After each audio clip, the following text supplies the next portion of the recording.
In this demo, we'll learn how to stream when posting data.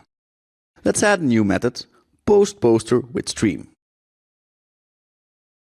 First of all, we'll have to create something to post. That's a new poster for creation object.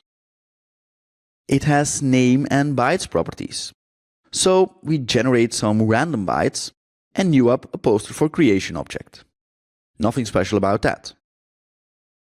If we were to post this as we're used to from our CRUD service, the next part would be converting this to a JSON string. So something along the lines of JSON convert.serializeObject passing through the poster for creation. This is what we're going to avoid. So let's get rid of that. First of all, let's create a new memory stream. This is the stream that's going to hold our content when posting the data. And then we instantiate a new stream writer. As you remember, we used the stream reader when getting data, so this is the other way around. We instantiate it by passing through our memory content stream, as that's what we want the stream writer to write to. Next, we pass through the encoding. UTF-8 encoding is the default, so we just leave it at that.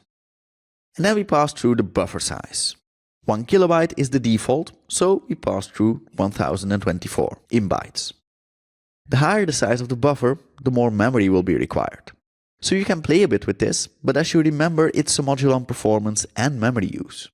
We'll check out how they correlate after the demos. And lastly, we want to leave the stream, and that's our memory content stream, open after the stream writer has been disposed of. That's because we will still use this stream when posting. And that's what the last parameter does. It ensures the stream remains open.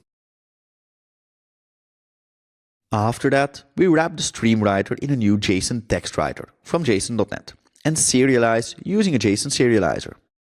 This is thus much like what we did when reading the response when getting data. Important here is that we also include flush statement. This ensures that the buffer is flushed to the underlying text writer. If we don't do that, we might end up with an empty or incomplete stream. And that's it for the first part. We are now using a stream for JSON serialization. But just as for reading from streams, this too is something we will reuse. So let's immediately put this code in an extension method. Let's open our stream extensions class again. Serialize to JSON and write.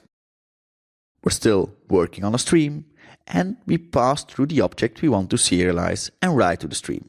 We add a null check for stream, and we check if we can actually write to the stream. And the rest of the code is just a copy-paste of what we just wrote. Alright, let's save this and go back to our stream service. We can now use this method on our memory content stream and get rid of all this code below here. There we go, that's already a lot cleaner. The second thing we want to do is send this, also using a stream. First of all, we set our memory stream back to position 0, as that's where we want to start streaming it from. To do that, we call the seek method on it, setting the offset to 0 and the location to begin. Then we create an HTTP request message. As we remember, we're working with streams, so we need them to be disposed of, and that's why we're wrapping this in a using statement. We want to post to the posters endpoint, and we add application JSON as an accept header, as that's the best practice. Up next is setting up the content of this post request. Up until now, we've just used string content for this. As we're working with a stream, we want to use stream content. That's a class that provides HTTP content based on a stream. The stream we want to base our content on, well, that's our memory content stream. So we instantiate a new stream content object, passing through the memory content stream. Then we set the content of our request to this stream content object. We also set the content type to application JSON. And with that, our post request is configured. So now we can send it, ensure the response is successful, and read it out. Nothing new to see here.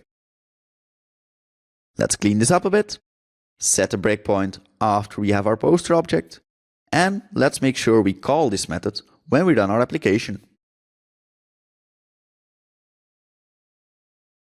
Alright, let's build and run. We hit our breakpoint. It appears our post request was successful because we got back a newly created poster in the response body. So far so good.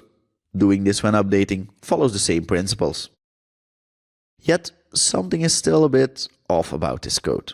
Let's have a look. After we post data, we're often also getting data back, like the newly created resource in the response body. In our case, the created poster. We learned that we can use streams for reading that out as well, and HTTP completion mode. That results in the combination of the diagrams we learned about up until now. Let's do that in the next demo. In this demo, we'll combine what we learned in the previous demos. Let me copy-paste that post poster with stream method from the previous demo. Let's clean it up a bit. We don't need this commented out code anymore. And let's name it post and read poster with streams. Alright, let's scroll down a bit. Instead of reading out the content as a string, we're going to use a stream for this, as we previously learned. So, we send the request, passing through response headers read as HTTP completion option. We ensure the response was successful. We call read as stream async on the content, and we call our extension method to read and deserialize from JSON on the stream. And with that, we can also get rid of this old code. Let's put a breakpoint after we deserialize into a poster. Let's make sure we call this method when we start the application. And let's give this a try. We hit our breakpoint, and as we can see, we got back a poster. So far, so good. Let's have another look at our code. In our post and read poster with streams method, we're using both extension methods we created. Serialize to JSON and write, and read and deserialize from JSON. But there's more methods we might require. For example, non-generic versions. Let's have a look at our extension methods again. We took a few liberties when writing these. The encoding, buffer size and so on are hard-coded. To make this truly reusable, we'd have to allow configuring those. Doing that in this course would take up way too much time, so I created a NuGet package to help us out. The code for that package can be found on my GitHub. It contains 24 extension methods and has been released on NuGet. On NuGet, the name is marvin.streamExtensions. So let's add that.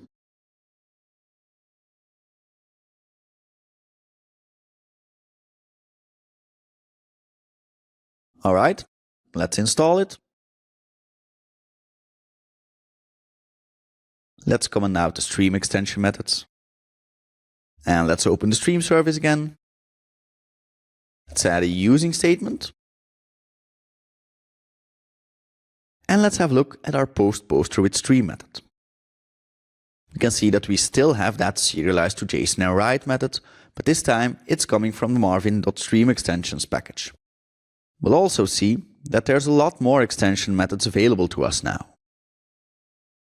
One thing that's important is that we are now no longer setting defaults like UTF-8 encoding, 1024 as the buffer size, and true to leave the stream open in our extension method.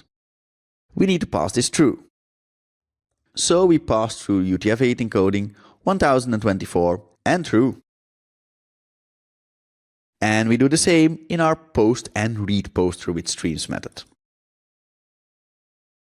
We need to do this to ensure that the stream stays open, otherwise we will hit an error. Of course, you do not need to use these extension methods. If you're okay with having the extension methods in your own project, feel free. One question left to answer. Is using streams like this really worth it? Well, let's test that. In this demo, we'll test if all that code we wrote is really worth the effort. For that, we'll execute 3 tests. 1 for posting a poster without using streams at all. 1 for using streams on post, and 1 for using streams on post and on reading out a response. We already have methods for those 2 last tests, but we still need a method that posts a poster without using streams. There's nothing new about that, so let me paste that in. There we go. As far as the test methods are concerned, these follow the exact same principles as we learned about when testing our GET requests. So let me paste that in. So we send the warm-up request, we start a stopwatch, we execute our request 200 times, we stop the stopwatch and we post the results. And we do that for posting a poster without a stream and posting one with a stream, while also reading out the response content with a stream.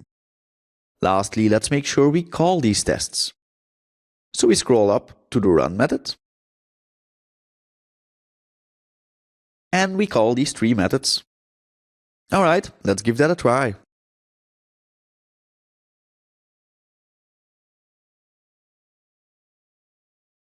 It seems that working with a stream is the fastest, but working without a stream seems to be faster than working with streams on post and read. So these results are less conclusive than what we got when just reading. What's going on? Streams ensure memory use is kept low and theoretically are also best for performance. But there's other things to keep into account. It also causes a bit of overhead to create all those streams and dispose of them. Especially when putting or patching data, you might see results as we just did. Yet, we have to look at the larger picture. One thing that is a fact is that this does keep memory use low, regardless of the direct impact on performance. And that's important too. We don't want to have our applications behave like Chrome does when a few too many tabs are open. Without enough available memory, performance will definitely start to suffer eventually.